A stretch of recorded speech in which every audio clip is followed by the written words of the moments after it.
Do the Nationals really represent farmers? You are rednecks! I'm being serious because I'm not really sure anymore. Ask an old school National who joined when it was still known as the Country Party, and they may suggest that the party is now more interested these days in mining than, meat and melons. The coalition, the Liberals and the Nationals, was hammered at the May election in part because of its reluctance to address climate change. The Liberals paid the heaviest price, losing votes and seats to independent Teals and Labour, while the Nationals managed to hold the line, although some margins are now wafer thin. But this has exposed a fault line in the Conservative parties, and it's one that ruptured over the weekend. As the Liberal Party wrestles with what the hell to do about carbon emissions and energy supply, the National Party, or at least a part of it, has just signalled that it wants to completely abandon what's known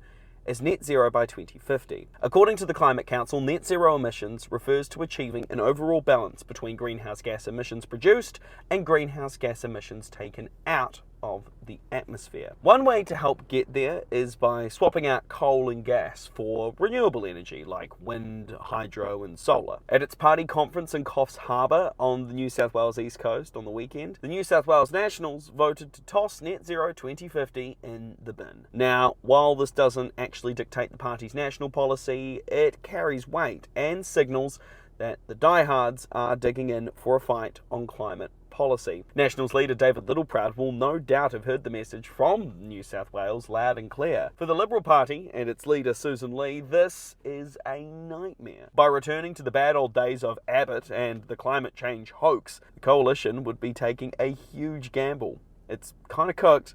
It's a little bit funny, for a few reasons. The New South Wales Nats said one argument in support of dropping the plan was that there's no clear path to net zero, which isn't true, and that the US had dropped it. So what?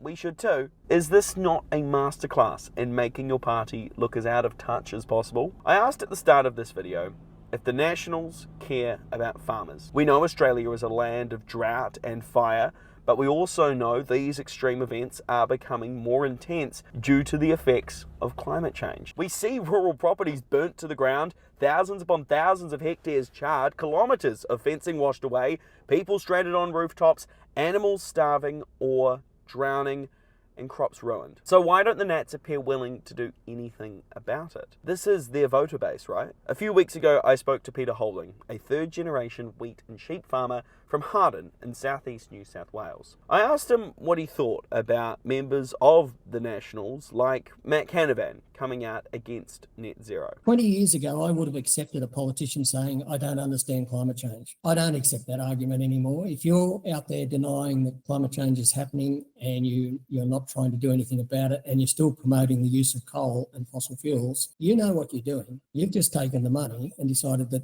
you think you can live comfortably in your little bunker or whatever you're going to live in, and everybody else can go to hell. In coming months, the Conservative parties in Australia will be forced to state their position on climate, as they're yanked to the left and the right by the political winds. And nobody knows exactly how it's going to end.